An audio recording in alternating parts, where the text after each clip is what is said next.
E aí, pessoal? Show de bola? Como é que vocês estão? Chique? Pô, espero que sim. Gente, ó, hoje é dia de mais uma da nossa lição da quarentena. Recapitulando um pouquinho, a gente estava estudando sobre Jacó e o que aconteceu? Jacó mudou o nome dele para Israel, então a partir de agora a gente vai procurar chamar ele de Israel. Israel conseguiu se estabelecer em Canaã, cumprindo a promessa do Senhor que Deus tinha feito com ele. E nesse período o José já havia nascido. E o que aconteceu? O José, ele era filho de Raquel. E Israel, ele amava demais Raquel e acabou que, por causa disso, ele também tinha o seu filho preferido, que era José. E os irmãos dele percebiam isso. E para piorar a situação um pouco, bastante até, né, um pouco, ele acabou que fez uma roupa pro filho dele, uma roupa colorida, de manga comprida, e deu a José. E aí, assim, os irmãos de José tinham muita inveja dele, porque ele era o queridinho do papai. Então, eles nem falavam com ele de forma pacífica, era só gritando, e enfim, né? Era bem ruim. E aí, o que aconteceu? José, ele ganhou o apelido de sonhador dos irmãos dele, porque ele contou para eles dois sonhos. Um foi só para os irmãos e o outro até o pai dele estava lá. Então vamos ver aqui qual era o sonho dele. Sonhei que estávamos amarrando feixes no campo, e eis que o meu feixe se levantou e ficou em pé, enquanto os feixes de vocês o rodeavam e se inclinavam diante do meu. E aí os irmãos dele ficaram muito bravos com ele, falaram assim: "Ô, você tá maluco, José? Você tá achando que a gente vai se inclinar perante você? Você tá doido." E depois de um tempo ele teve outro sonho, né? E esse ele contou até pro pai dele. José teve ainda outro sonho, que ele contou a seus irmãos, dizendo: "Sonhei também que o sol, a lua e 11 estrelas se inclinavam diante de mim." Aí, depois dele contar esse sonho, até o próprio pai dele o repreendeu, falando assim: "Ô José, você tá maluco? Tá achando que eu, sua mãe, seus irmãos vamos se ajoelhar perante você? Você tá ficando lelé da cuca."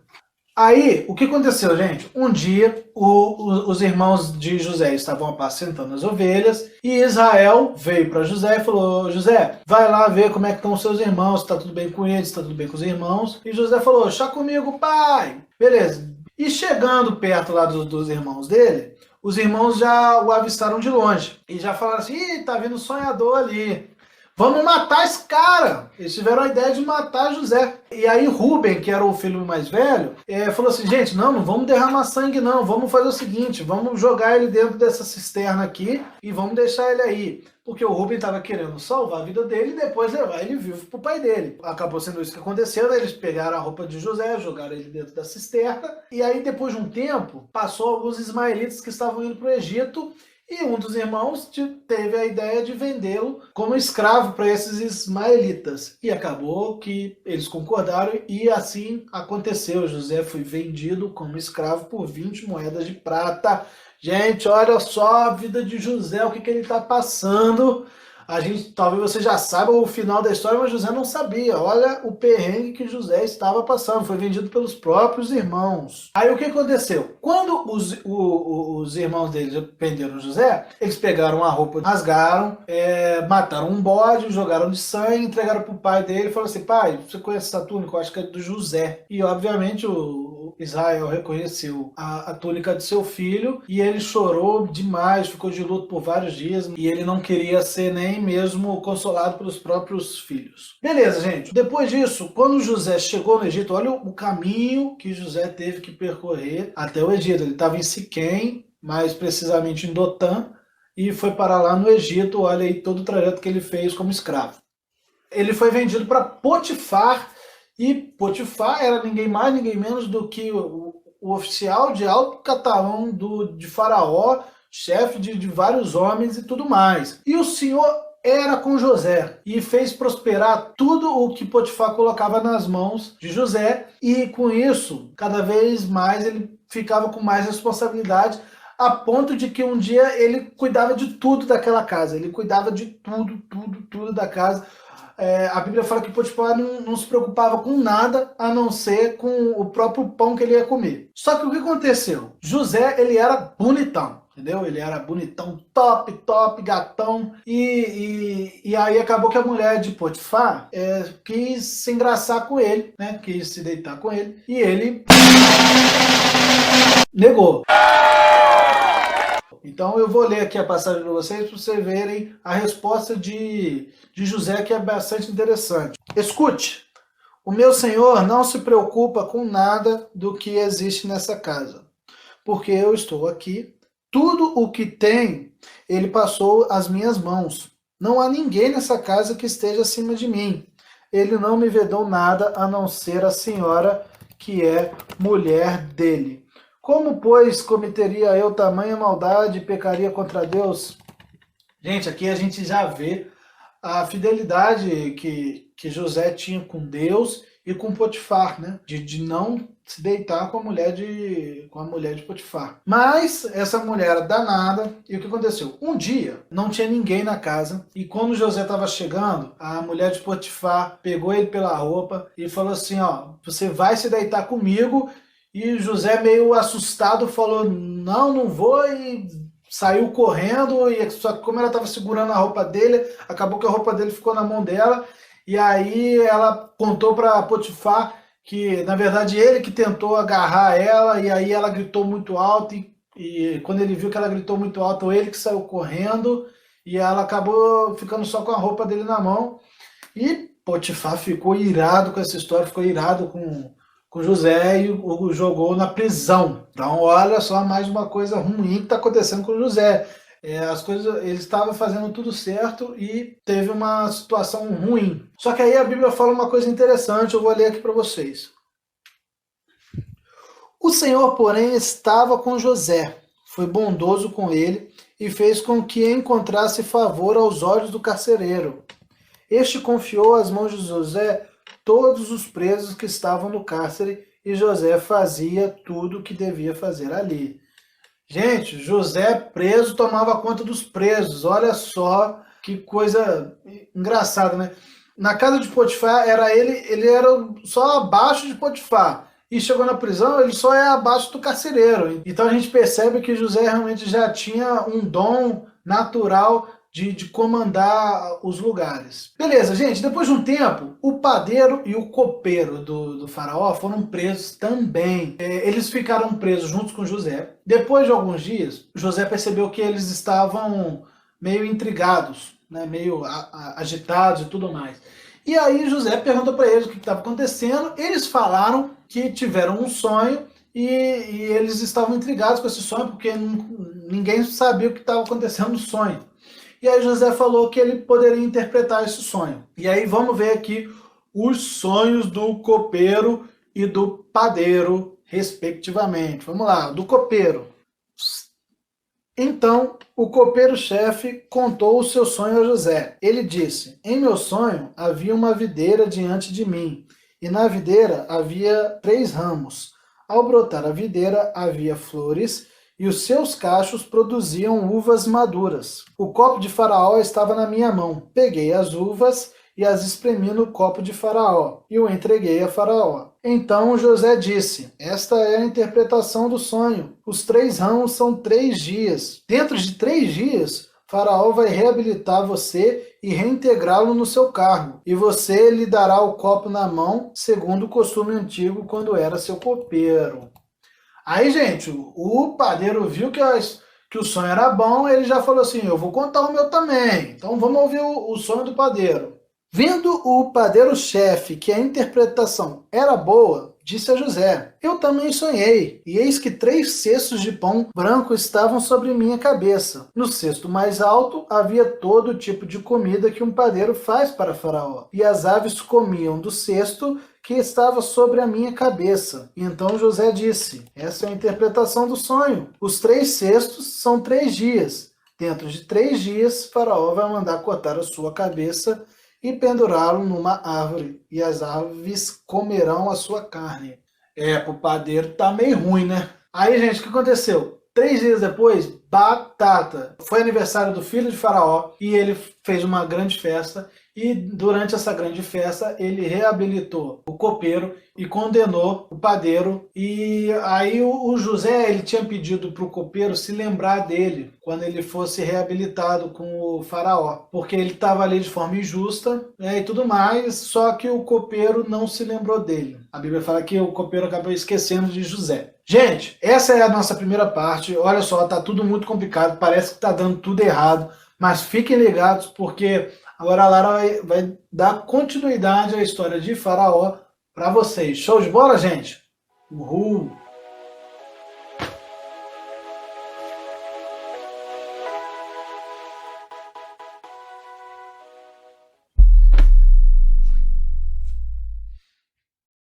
Ei, gente, vamos continuar então essa história super marcante que é a de José, e o Léo começou a contar aí pra gente. Depois dessa parte da história, o copeiro, que foi quem se deu bem, foi viver a vida dele normalmente enquanto José continuava na prisão. Até que uma noite, o faraó tem 2 sonhos que o deixaram com uma pulga atrás da orelha, e ninguém no Egito estava conseguindo interpretar esses sonhos. Então o copeiro vai até o faraó e fala para ele que ele tem que se retratar, porque ele já deveria ter lembrado de José antes, mas que 2 anos atrás, quando o padeiro foi executado e ele foi liberto, um homem lá na prisão tinha interpretado os sonhos deles e tinha avisado que isso ia acontecer. Então o faraó manda chamar José e conta para ele os sonhos que ele teve. O primeiro foi o seguinte: ele estava na beira do rio Nilo e saíram 7 vacas, robustas, gordas, boas, saudáveis, e ficaram ali pastando, até que saem do rio outras 7 vacas, só que dessa vez vacas magras, desnutridas, dava para ver que não eram saudáveis, e do nada elas começam a engolir as vacas boas. E quando elas começam a engolir essas vacas, não acontece nada com elas. Elas não ficam saudáveis, elas continuam com aquela aparência de desnutrição. E ele acorda abafado, dorme de novo e tem um outro sonho. Que ele tá num campo, vê 7 espigas de milho boas, bonitas, e também vê 7 espigas feias, secas. E essas espigas secas começam a engolir as boas. E ele fica bem intrigado com a situação, o que está acontecendo, que sonho é esse? E José explica para ele o seguinte: Deus revelou para José que os 2 sonhos significavam a mesma coisa. E significavam que teria 7 anos de muita fartura, só que depois viriam 7 anos de muita miséria. E que o rei precisaria colocar alguém para administrar nessa época de fartura, porque ele teria que recolher a 5ª parte de todas as colheitas para poder armazenar e eles terem comida nos anos de miséria.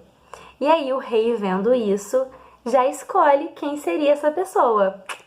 Pois é, José vai de escravo a governador do Egito. E detalhe, acima de José, só o rei era mais importante. Só. Embaixo do rei, José era o cara mais importante de todo o Egito. E aí, ok, vida que segue, ele se casa, ele ganha um nome egípcio, Zafenat-Paneia, ele se casa e tem 2 filhos, o Manassés e o Efraim. Manassés significa esqueci o sofrimento da casa de meu pai, e Efraim significa prosperei em terras onde sofri. E nós não temos uma tribo chamada José no povo de Israel, mas temos Manassés e Efraim. E aí, beleza, os anos de fartura passam e vem os anos de miséria.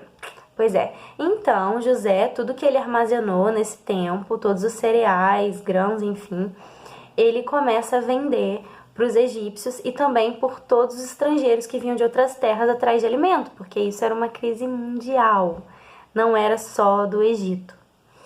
Então, Jacó, vulgo Israel, que a gente estudou na lição passada, pai dele, fica sabendo que tá tendo comida no Egito, olha para aqueles bando de marmanjos dos filhos dele lá sem fazer nada e fala: ô, o que vocês estão parados aí? Eu tô sabendo que lá no Egito tem comida, vocês têm que sair daí lá, vocês têm que ir lá pegar comida pra gente. E aí vão os 10 irmãos, porque em 12, né, José, ninguém sabia que fim teve, e o Benjamim, que era o mais novo, outro filho de Raquel, o papai não deixa ir. E quando eles chegam no Egito para comprar comida, José reconhece os irmãos, mas os irmãos não o reconhecem, claro, porque já tinha passado muito tempo, ele estava vestido igual um egípcio, igual um governador, quem ia imaginar, né? E aí, quando ele vê os irmãos, ele começa a fazer várias perguntas. Como que era a família deles, eles explicam que eles estão em 10 irmãos, mas que um morreu e eles têm um que está na casa do pai, que é o mais novo.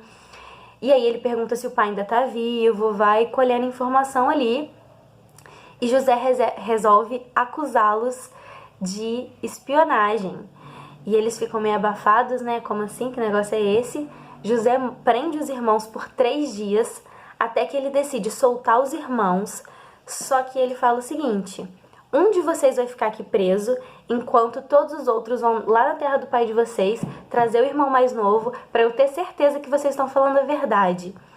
E aí eles entram um pouco em desespero e ficam um falando pro outro: aí, tá vendo? A gente não tinha nada que ter feito o que a gente fez com o nosso irmão, de vender como escravo, querer matar, porque agora a gente tá colhendo aí o que a gente plantou, consequência do nosso pecado. Aí José, que tá entendendo tudo que tá acontecendo, que eles se comunicavam por intérpretes, até sai pra chorar, porque é uma coisa que toca muito fundo nele. E os irmãos vão, Simeão fica preso, e eles vão para a terra lá deles, de Canaã, para levar os suprimentos. Só que quando eles vão passar a noite em algum lugar, eles veem que o dinheiro da comida estava na bolsa deles. E eles ficam até meio desesperadinhos assim, né? Mas foi José que mandou colocar de volta o dinheiro no saco que eles estavam levando. E eles chegam lá pro pai deles, explicam tudo que aconteceu e falam: pai, ó, pra gente recuperar o Simeão, a gente tem que levar Benjamim. Só que vocês acham que o pai ia deixar? Falou: ó, já perdi José, Simeão tá preso, não vou correr risco de ficar sem Benjamim, vocês não vão voltar lá agora. Beleza. Só que uma hora a comida ia acabar de novo e eles iam precisar voltar pro Egito. Então, quando chega esse momento, o pai vai, pega o dinheiro que misteriosamente foi parar nas coisas dos filhos, manda eles devolverem pro governador, dá mais dinheiro para eles poderem comprar mais comida e manda presentes pro governador para eles poderem ir. Só que aí eles falam: pai, sem chance da gente aparecer lá sem esse menino. Se a gente for sem Benjamim, a gente tá perdido. E aí fica aquela situação, Judá fala pro pai que se responsabiliza pela vida de Benjamim e não tem outro jeito, acaba indo. E quando chega no Egito e José vê Benjamim, ele também sai assim pra chorar, porque ele fica muito emocionado. E ele manda um empregado dele convidar aquela família para ir comer com ele. E eles ficam até meio, sempre cheio de dedos, né? Porque o governador cismou com eles. E eles vão, soltam Simeão. E quando eles chegam lá para comer com José, José mandou eles sentarem de um jeito que eles ficaram chocados. Eles estavam em ordem de nascimento aí, do mais velho pro mais novo. Ó, Ruben, Simeão, Levi, Judá, Dan, Naftali, Gade, Asser, Issacar, Zebulon, José, que ninguém sabia que era José, e Benjamim. E eles ficam meio assim, né, sem entender, mas estão comendo, fica tudo bem, conversam. Só que José tem um plano. E aí ele fala pro empregado dele colocar uma taça de prata na lancheirinha do bebê, do Benjamim, e manda eles irem embora. Devolve o dinheiro de novo nas coisas dele, manda mais comida e eles estão indo embora. Só que quando eles já estão indo embora, só que não deu tempo ainda de estarem muito longe, José manda que esse empregado vá lá e fale que eles roubaram, né? Tipo, chega lá que... como que vocês pagam o bem com o mal? Vocês roubaram, meu senhor. E aí todos eles ficam atordoados. Não, que isso, a gente não faria isso. Pode procurar nas nossas coisas. Se você achar que nas coisas de alguém a gente vira escravo, pode matar a gente, fazer o que vocês quiserem.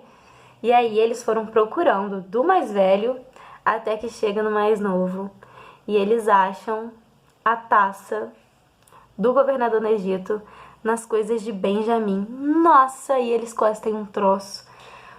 Porque o pai ia surtar, exatamente. E quando todos eles são levados na presença de José, eles começam a implorar assim pelo irmão. Judá toma a frente e fala: olha só, eu não posso deixar que nada de mal aconteça com esse menino, nada pode acontecer, porque a vida do meu pai é ligada à vida desse menino. Se acontecer alguma coisa, meu pai vai morrer e a culpa vai ser minha, vai ser nossa. Então José manda todos os empregados saírem e não aguenta, começa a chorar e revela que ele é José. Sério, gente, eu fico imaginando esse momento. Todo mundo ficou mudo, sem saber o que dizer, o que pensar. E ele fala para os irmãos que tudo bem, eles não precisam ficar se sentindo mal, porque na verdade Deus precisava que ele estivesse ali. Porque nesse momento, se ele não tivesse ali, todo mundo ia morrer de fome, não ia ter salvação para ninguém. E que Deus fez todo o mal virar bem por isso. Ele entendeu que foi para aquele momento que ele vivia, né? Tanto que a gente lembra aí dos sonhos do início da vida de José, como se todo mundo tivesse se curvando a ele, e realmente aconteceu.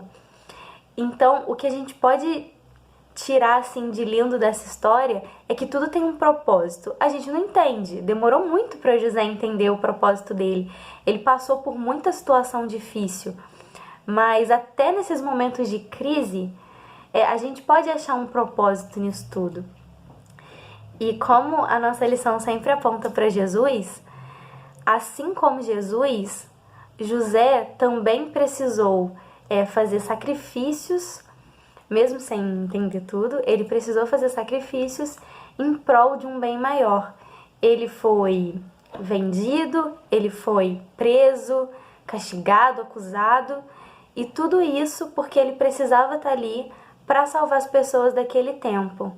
E essa é a lição que a gente tira. Depois dessa história, José manda chamar o pai, né? Todo o acampamento lá, a família, todo mundo que morava com Jacó e os filhos, vão morar no Egito. Lá eles são muito bem tratados e lá é que a descendência deles começa a crescer e eles começam a se multiplicar.